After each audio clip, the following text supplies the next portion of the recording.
Good morning, good afternoon, everybody. My name is Andy Hock. I'm the Vice President and Head of Product at Cerebras Systems. Very happy to be with you. This is my second year presenting to this group. It's a pleasure to be back and talking about how our solution for deep learning and AI can help accelerate your work towards exascale for science and industry applications. Let me begin my share.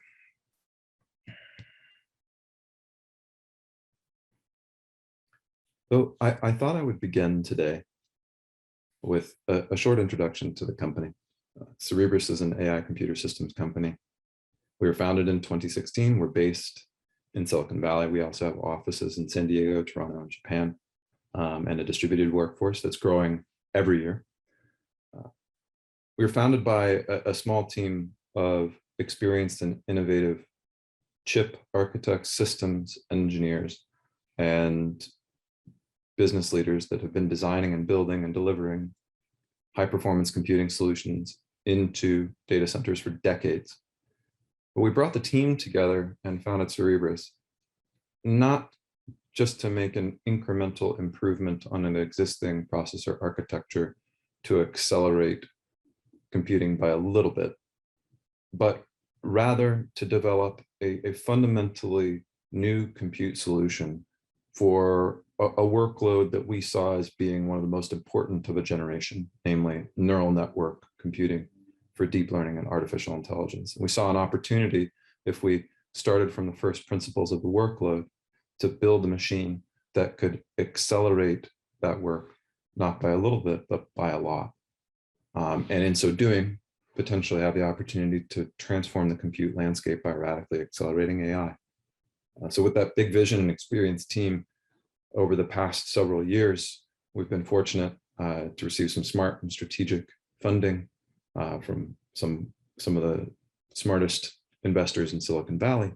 And we've now grown our team to more than 300 world-class engineers, not just in hardware and chip and system design, but also in software, a lower level compiler, all the way up to integration with common ML frameworks, as well as an ML research team of our very own, who's actually doing research on our machine and on other machines to help develop new network architectures, new ML methods and algorithms to help build an ecosystem of not just larger, but also smarter models that can leverage our architecture and other emerging architectures. Our fundamental thesis is relatively straightforward, right? We see tremendous opportunity in AI to help change the way that we process data and make decisions. Existing processors, however, are challenged to keep up. They were fundamentally built for other work. So while indeed tremendous progress has been made scaling out large neural network workloads over clusters of traditional machines, this approach is challenged to be efficient and really scale easily to what we see as a future scale target for deep learning. So in that, we see both an opportunity and a challenge to create a new compute solution to accelerate deep learning. Last year at this event, we talked a little bit about some of the underlying mathematical challenges that make deep learning so hard. Massive compute, massive memory requirements for high memory bandwidth, and a workload that is inherently high communication bandwidth between neurons and layers, which often leads to days or weeks of training time. And a year later, as it turns out, before we get to the good news, this challenge continues to grow, right? And this plot on the left shows the total training compute requirement and model memory requirements for state-of-the-art deep learning models, particularly in the domain of natural language processing, where recently we've seen tremendous growth, both in value and application interest, but also, of course, in compute. So just to calibrate you, the y-axis here, a petaflop day is about 1 DGX 2H, that's a 16-way V100 server, or one DGX A100, which is an A100 GPU server, busy for a day. And of course, several years ago, maybe as recent as 2018, the models BERT, attention-based natural language models, were introduced. In 2019, we saw the advent of models like GPT-2, TNLG, T5, and more recently, that's grown to GPT-3 scale, or the Microsoft trillion parameter. And to give you an idea of what the compute implications of this are, the Megatron LM model trained for about 10 days to converge on more than 500 GPUs. And OpenAI's GPT-3 trained for about 116 days on more than 1,000 V100 GPUs. So we've continued to see extraordinary growth in the compute requirements for state-of-the-art deep learning. I think that not only do we expect to see continued growth in brute force parameter count scaling, which has been the historical path to achieving higher accuracy on AI tasks, but because this presents a challenge to traditional architectures, we also see a need for a solution that supports both larger models in terms of capacity, but also new algorithmic techniques.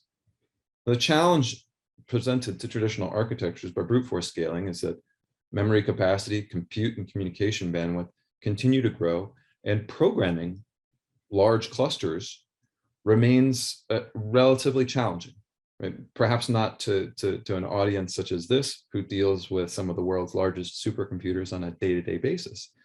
But for many of our customers in the commercial space or at smaller scale research institutes, programming large clusters of CPUs or GPUs is rarefied air. So we also need a simpler programming model to enable more iterative research and development at large scale for this kind of work.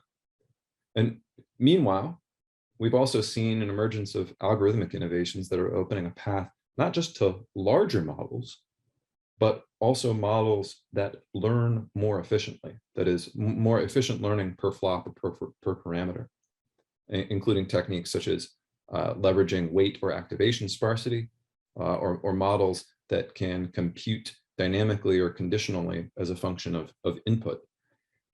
So that we use our flops and we use our memory footprint more efficiently. And many of these techniques are promising, but are challenging to implement or achieve full utilization on existing traditional dense compute engines. So our assertion is that we need a solution really that delivers both extreme scale computation with a smaller number of nodes, as well as flexible compute that can support network and algorithm research for smarter, more efficient models. Our solution is directly aimed at delivering that flexible, high-performance compute capability for deep learning, as well as HPC applications. Last year, we introduced our Wafer-Scale engine processor, the first generation. This year, I'm showing you here our second generation Wafer-Scale engine. The architecture at the core level and the wafer remain largely the same. We've taken advantage of the fabrication process shrink down to 7 nanometers. The fundamental architecture, though, remains the same. This is a 8.5 by 8.5 inch wafer of unbroken silicon, a uniform 2D array of individually programmable compute cores with a full general purpose instruction set, as well as a set of extensions to our ISA to enable efficient and high performance handling of tensor-based sparse linear algebra operations. And in addition to those compute elements, each one of our cores is directly connected to its 4 nearest neighbors over a high bandwidth, low latency interconnect mesh, all on silicon. And the data flow traffic pattern between cores and across the wafer is fully configurable at compile time. And last but not least, each core has its own local 48 kilobyte bank of high bandwidth SRAM memory. So on our new wafer-scale engine here, the WSE2, we've got 850,000 AI optimized cores, 40 gigabytes of on-chip memory. And because all of our memory is on chip and communication is on chip, extraordinary bandwidth in both dimensions. You can think of this machine at the end of the day as a cluster worth of high performance, sparse linear algebra compute, all on a single device. We just got a question from Tariq. Thanks for the question. By the way, I'll try to catch these in chat, but feel free to jump in or hold questions to the end as you might prefer.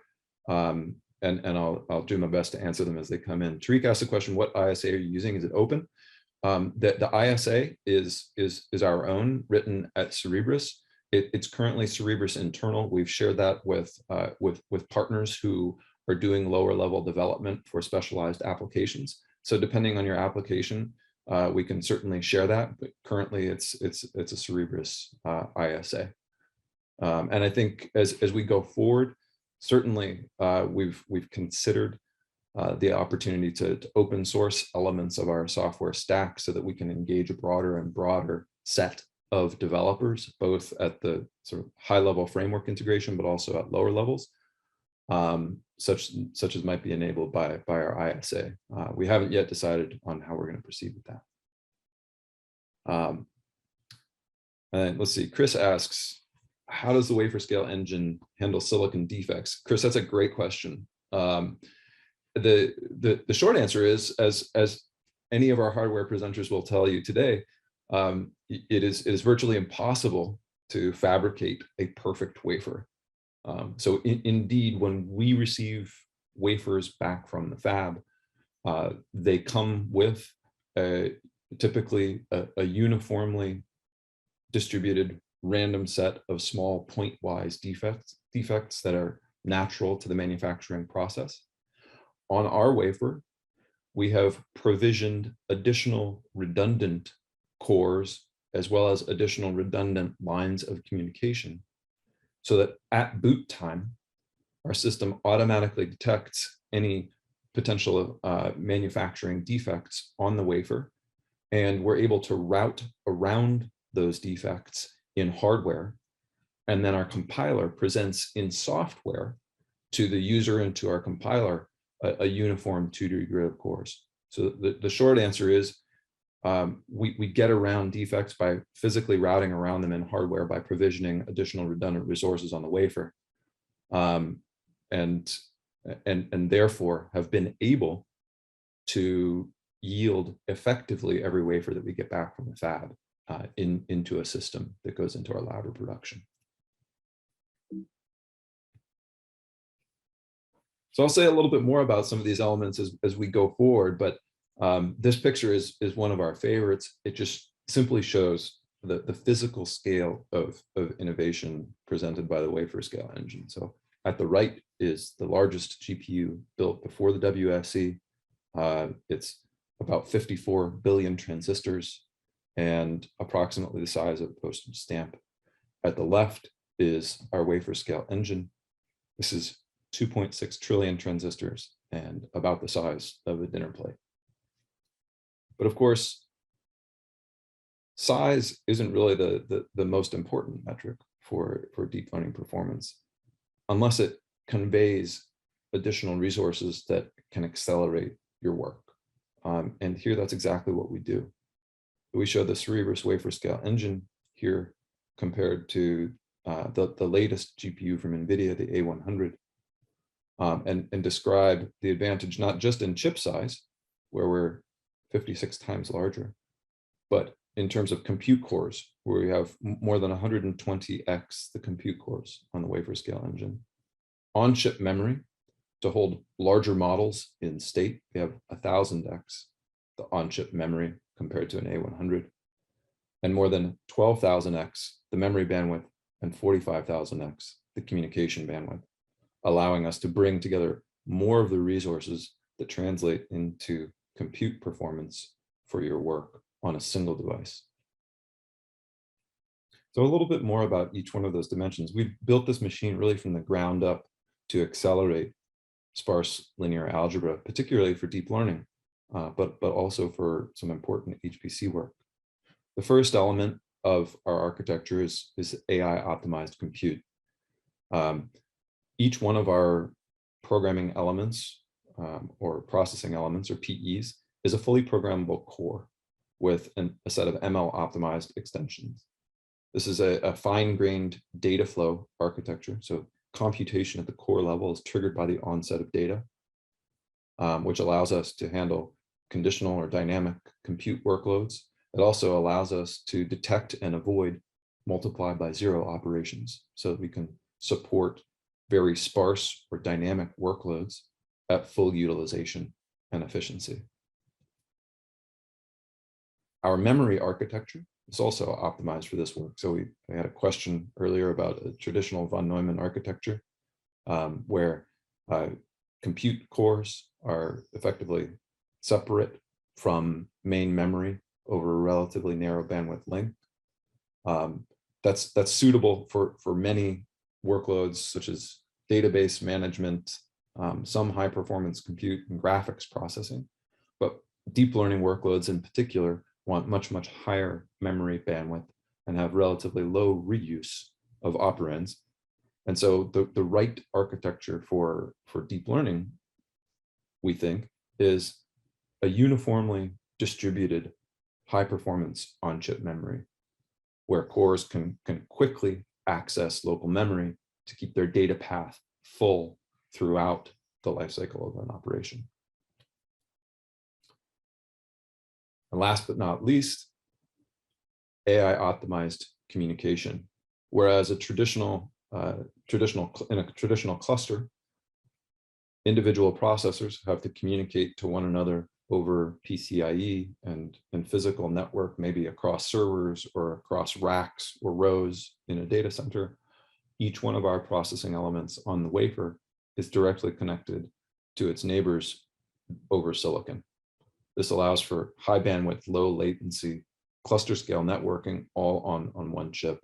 And the data pattern is fully configurable to a user specified topology. So we can support networks with and workloads with arbitrary communication patterns on the wafer.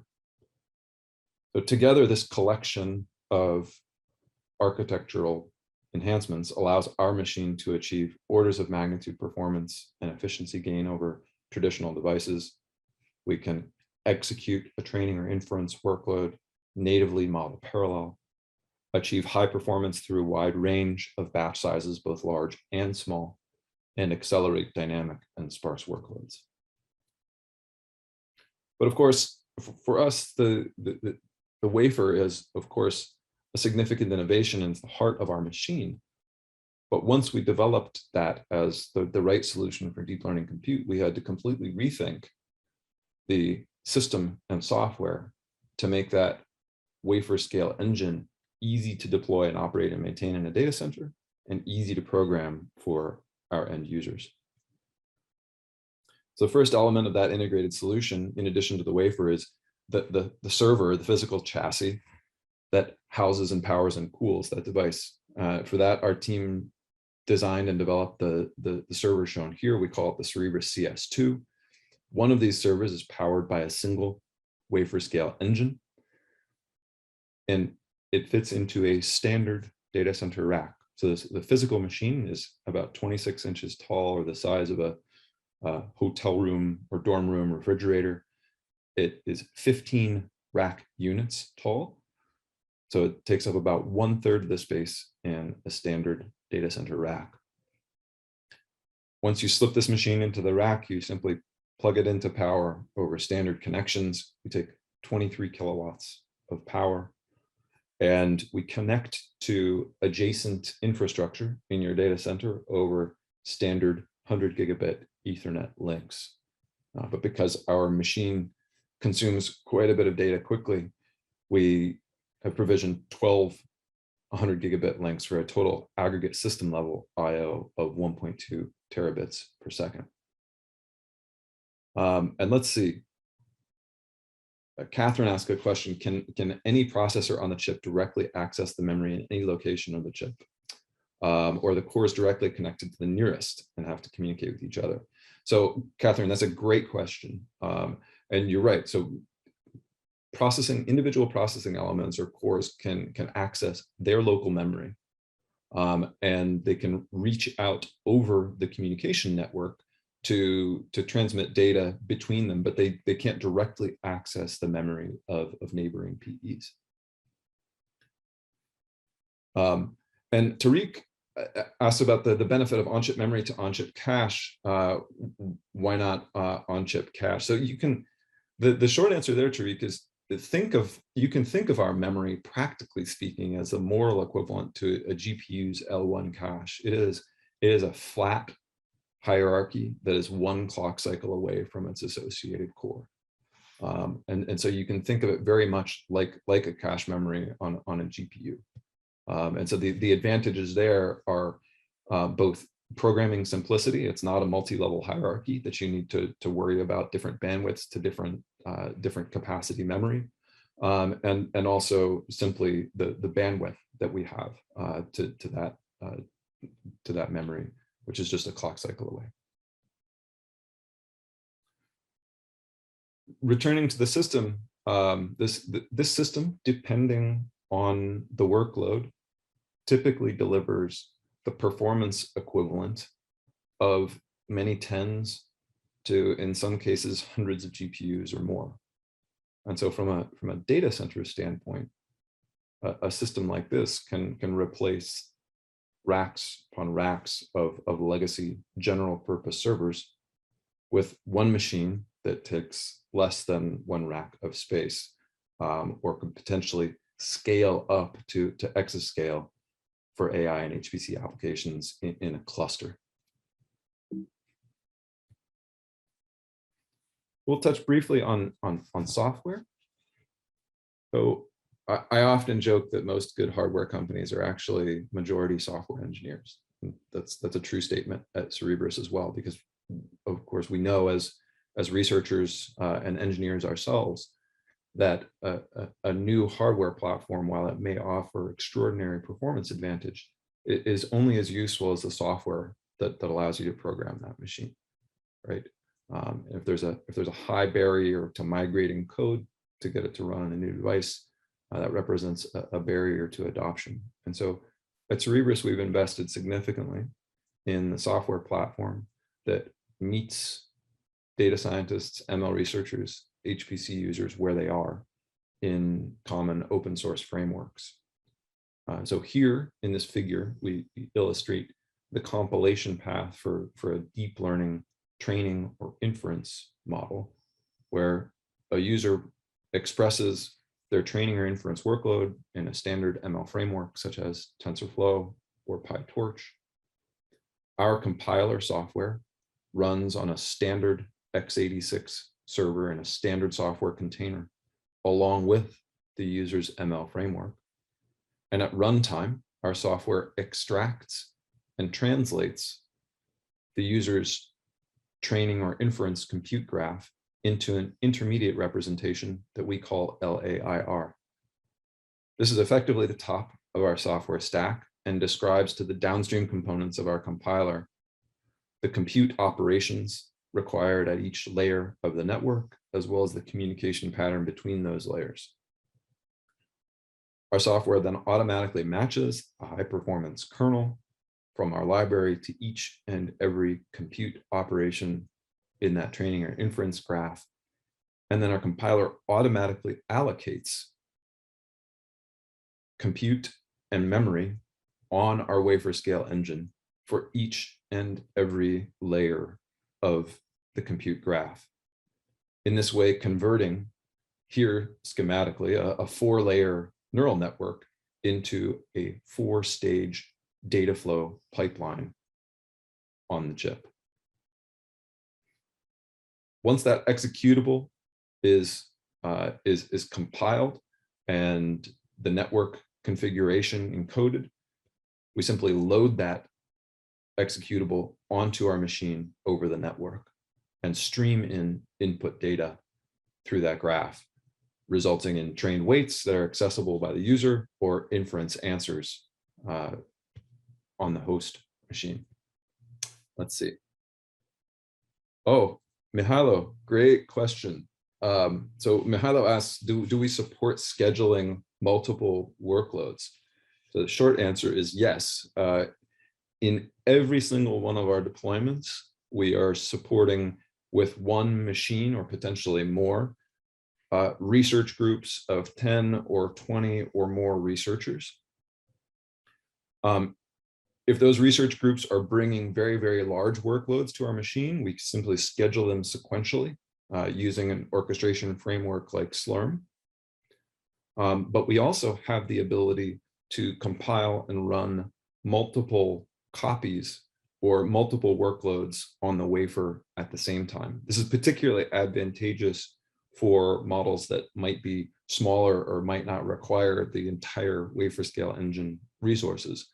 So we can compile, for example, multiple replicates or variants of a model for training or inference to increase overall throughput through the machine and accelerate small models as well. But lots of questions. Let's see. So do we use,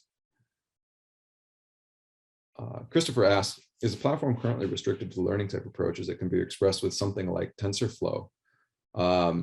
So that's a great question, Chris. Our primary user audience for this machine is deep learning researchers that are living and breathing at that sort of Python-based TensorFlow or PyTorch framework level. So that's where we've built our first integration with our software stack.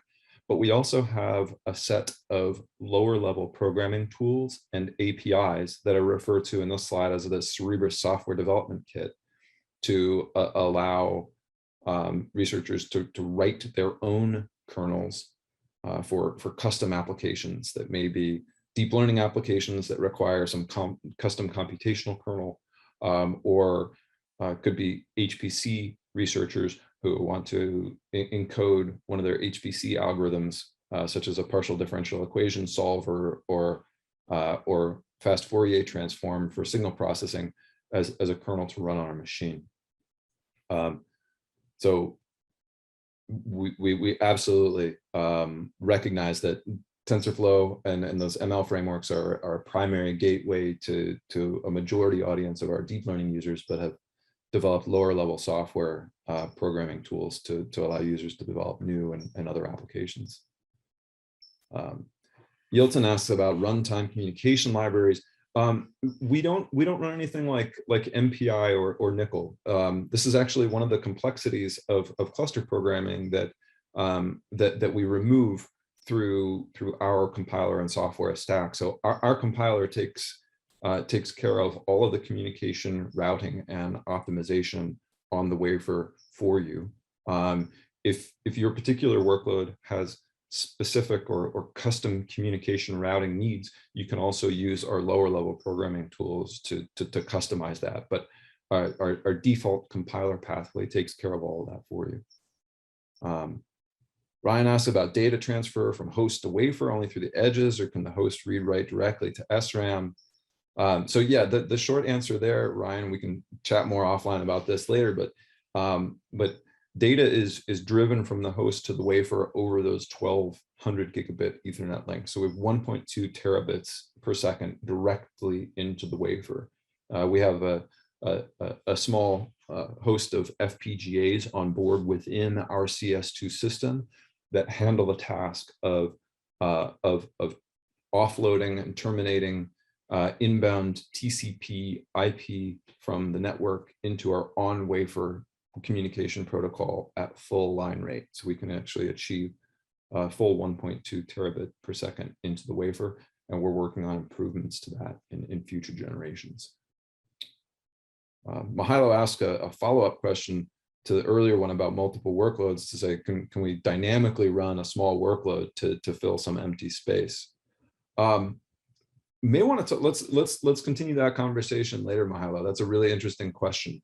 The short answer is We can dynamically run small workloads. What we might do if you expect some dynamism, in order to take advantage of the full wafer worth of resources, what we might do is compile multiple variants of a small workload and then feed them data dynamically, or have each one of the variants represent a different set of hyperparameters to capture the dynamism in a pre-compiled way across the entire wafer. But we can certainly talk about your specific use case a little bit more offline. I think it would be really interesting. Let's see. Amal asked about where do we specify the target architecture to generate code? Is that done statically or dynamically? So these are great questions. I'm going to return to, I'm going to use this as an opportunity to jump forward into the next slide, which starts to address this, Amal, so thank you. And then we'll come back to questions a little bit later.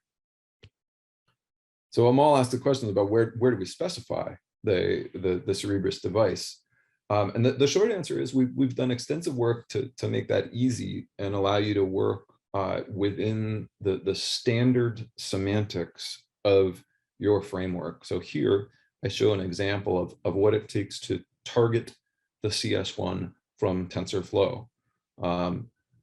And all you do is you import, of course, TensorFlow, and then you import for TensorFlow our version of TensorFlow's estimator framework, which controls training and orchestrates training at runtime.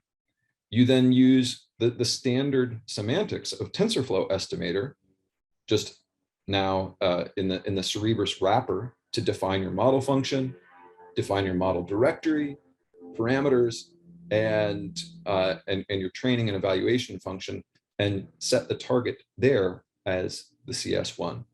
So fundamentally, what we're trying to do is minimize the number of code line changes you need to make in order to target CS1. So that's where you do it in TensorFlow. You do this ahead of time, and then our compiler translates and compiles the executable at runtime, which fundamentally allows you to train very, very large scale models, access the performance of a CS2 device in minutes or hours rather than days or weeks, but with the programming simplicity that you would have in programming a single desktop machine.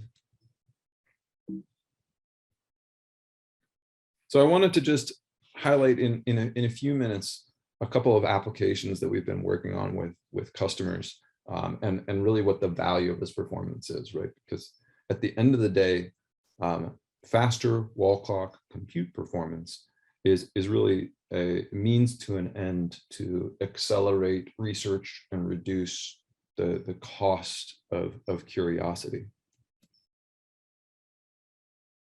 Just a few examples. One of our very early flagship customers in commercial space was GlaxoSmithKline. They're using our machine today to accelerate training and inference for very, very large language models, for applications like biomedical text mining, as well as other biopharmaceutical tasks. They're also using our machine for graph-based neural networks to accelerate drug discovery.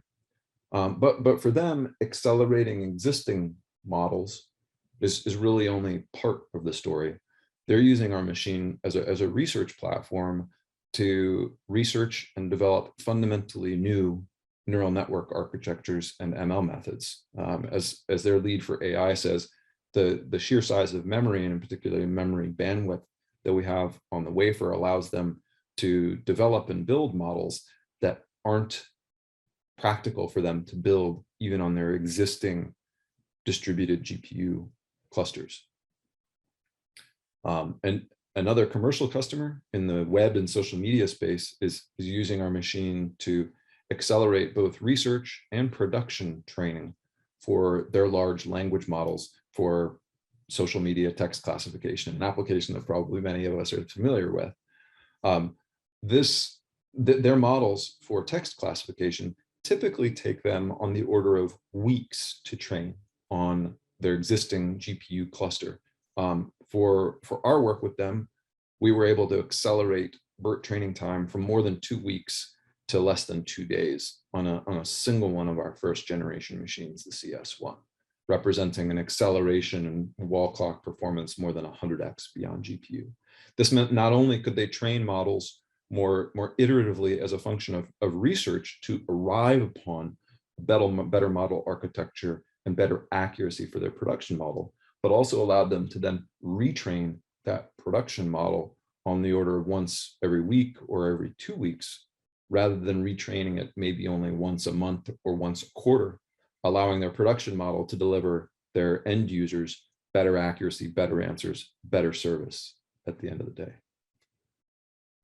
But of course, I come from a research background, as do many of us at Cerebras. Powering industry applications is important, as is powering applications that accelerate basic and applied research. And in that vein, we've had a number of deployments into primary science and supercomputing labs. We're very proud to be a part of the ALCF AI platform at Argonne.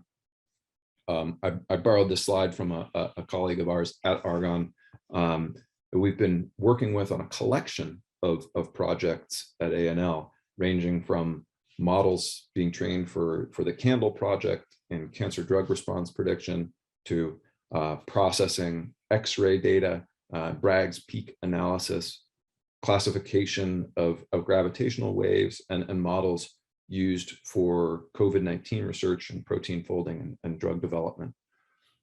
We've been working together, and we're really excited to continue and grow our collaboration with ALCF and Argonne through that work. I'll transition here a little bit to some HPC applications. It's been very, very interesting for us to see over the past several years the growth in the interest and demand for novel computing architectures for HPC, as well as the growth of applications and research at the intersection between HPC and artificial intelligence. For this collection of problems, it's fair to think of our machine as an 850,000 core sparse linear algebra accelerator that is primarily directed at deep learning use cases, but that can also be used to accelerate primary compute for HPC modeling and simulation, or AI at its intersection with traditional HPC tasks. So I have one slide for each of these, but we've been collaborating with another Department of Energy lab, the National Energy Technology Laboratory, or NETL, to using our lower level SDK and programming tools, implement an algorithm that they use for sparse linear algebra partial differential equation solving as a part of their computational fluid dynamics code to simulate more energy efficient combustion for energy generation tasks. What we showed, and what we published indeed in Supercompute 2020, was faster than real-time simulation for complex nonlinear 3D systems aboard the CS1.